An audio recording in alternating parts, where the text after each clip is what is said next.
First, remove the packaging of the accessories and check one by one to ensure all parts and components are complete.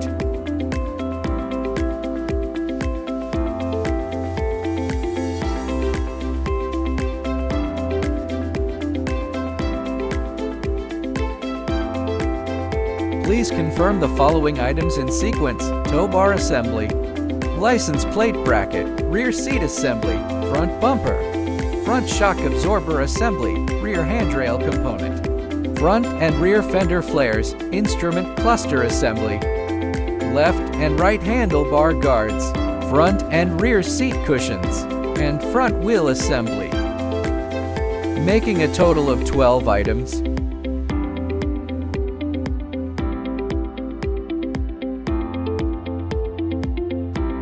Next, inspect the condition of the vehicle body.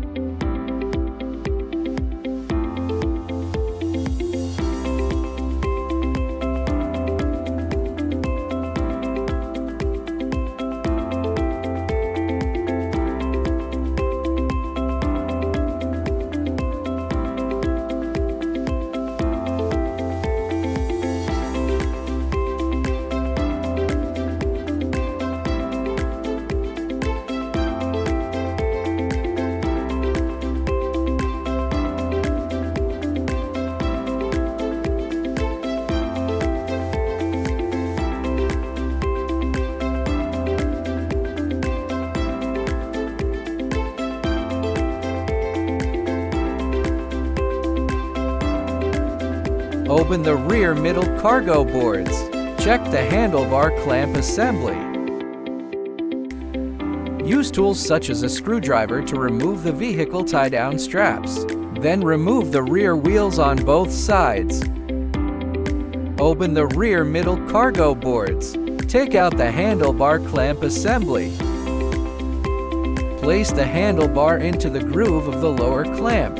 Then place the upper clamp on top. Using M840 stainless steel screws, secure the clamp onto the steering column. Next, tighten them in a diagonal pattern, controlling the torque between 20–25 Nm. Fix the lifting ropes to the handlebar at the front of the vehicle and to the seat mounting bracket at the rear of the vehicle, respectively. After connecting the lifting hooks, suspend the vehicle body in the air. Use M1055 bolts and nuts to connect the upper end of the front shock absorber to the crossbeam. Just hand tighten it for now. Similarly, use M10 bolts to connect the lower end of the shock absorber to the upper left arm. After adjusting the position, use a tool to tighten all the bolts together. The installation method for the rear shock absorber is the same as that for the front.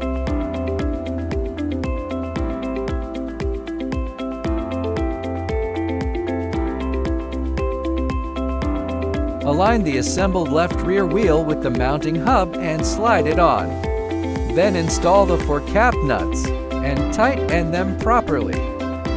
Here is a critical detail. Make sure to distinguish the left and right orientation of the tires. Once confirmed correct, torque the nuts to 40–59 Nm. The installation process for the right wheel is identical to the left side.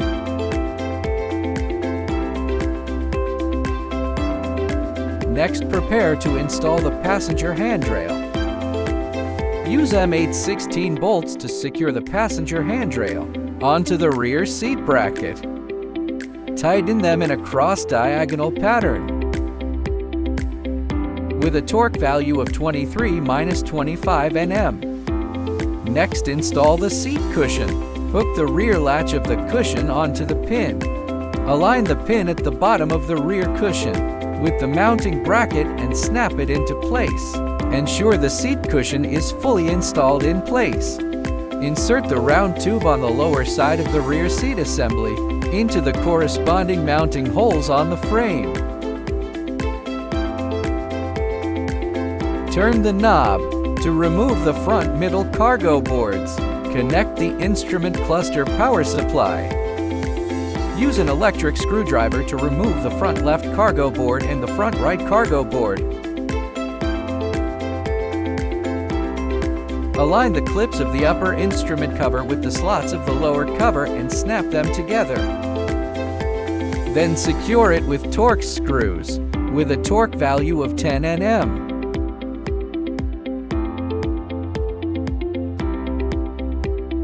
After completing the instrument cluster installation, put the front cargo boards back in place.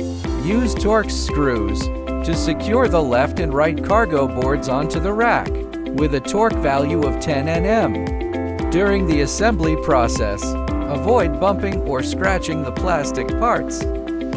Then, snap the grooves of the cargo board directly onto the rack hooks.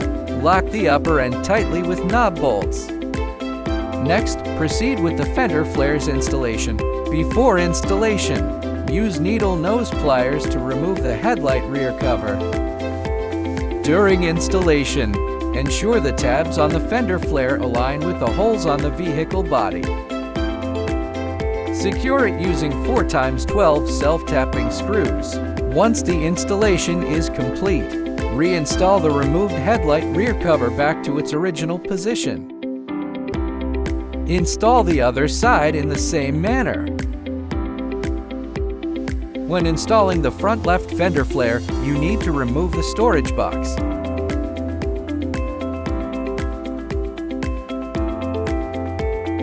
Follow the same steps to secure the fender flare. Reassemble it back to its original position after installation. There is no need to remove the mudguard when installing the rear fender flares. Simply align with the mounting holes, drive in the screws one by one, and tighten them. Next, install the front bumper. Use M820 bolts to align the upper, middle, and lower mounting points with the frame. Tighten and secure them all with a torque value of 23-25 Nm. Next, install the hitch receiver assembly. First, remove the original bolts from the vehicle chassis. Align with the 4 mounting points of the tow bar assembly, and then re-tighten them to secure it. Next, install the license plate bracket. Use M820 bolts to lock the 2 mounting points above the license plate bracket onto the frame. Inspect the overall appearance of the vehicle. Confirm that all components are securely installed and the board's gaps are even.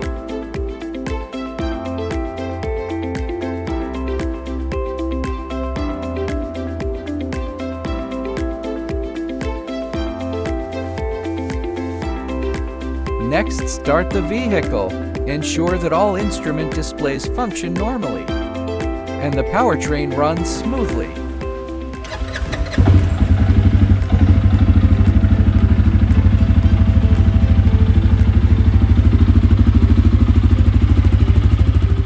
At this point, the assembly of the entire vehicle is complete.